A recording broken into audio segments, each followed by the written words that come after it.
দেশের কৃষিখাতকে আরও আধুনিক, সংগঠিত ও প্রাতিষ্ঠানিক সহায়তার আওতায় আনতে কৃষক কার্ড কর্মসূচির আনুষ্ঠানিক উদ্বোধন করেছেন প্রধানমন্ত্রী তারেক রহমান।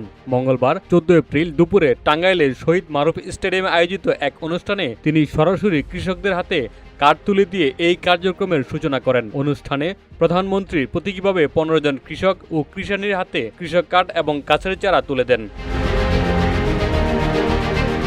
একই সঙ্গে ভিডিও কনফারেন্সের মাধ্যমে দেশের 11টি উপজেলায় একসঙ্গে এই কর্মসূচি উদ্বোধন করা হয়, যা সরকারের পক্ষ থেকে কৃষকদের ডিজিটাল ডাটাবেজে অন্তর্ভুক্ত করা এবং বিভিন্ন সুবিধা সহজীকরণের একটি গুরুত্বপূর্ণ পদক্ষেপ হিসেবে বিবেচিত হচ্ছে। অনুষ্ঠানে সভাপতিত্ব করেন কৃষিমন্ত্রী মোহাম্মদ আমিনুর রশিদ। বিশেষ অতিথি হিসেবে উপস্থিত ছিলেন বিএনপির সিনিয়র যুগ্ম মহাসচিব রুহুল কবির রিজভী, মৎস্য ও প্রাণী সম্পদ প্রতিমন্ত্রী সুলতান সালাউদ্দিন টুকু এবং ফুড অ্যান্ড এগ্রিকালচার অর্গানাইজেশন এর বাংলাদেশ প্রতিনিধি জিয়াকুন শি।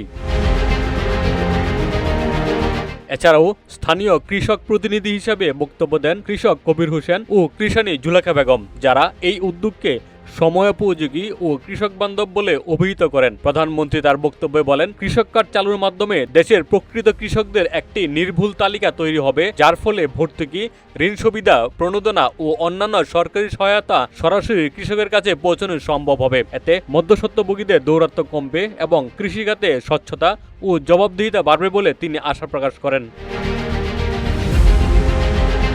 এদিকে প্রধানমন্ত্রীর আগমনকে কেন্দ্র করে টাঙ্গাইল শহর জুড়ে উৎসবমুখর পরিবেশ বিরাজ করছে। বিভিন্ন সড়ক, প্রতিষ্ঠান ও গুরুত্বপূর্ণ স্থান সাজানো হয়েছে বর্ণিল সাজে। আশপাশের জেলা থেকেও বিপুল সংখ্যক নেতাকর্মী ও সাধারণ মানুষ অনুষ্ঠানে অংশ নিতে টাঙ্গাইলে ভিড় জমিয়েছেন। উল্লেখ্য, এর আগে চলতি বছরের 31শে জানুয়ারি টাঙ্গাইলে একটি নির্বাচনী জনসভায় অংশ নিয়েছিলেন প্রধানমন্ত্রী তারেক রহমান।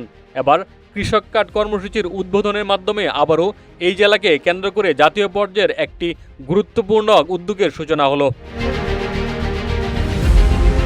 দিদারুল আকন্দ আলমগীর, বাংলা বাজার পত্রিকা।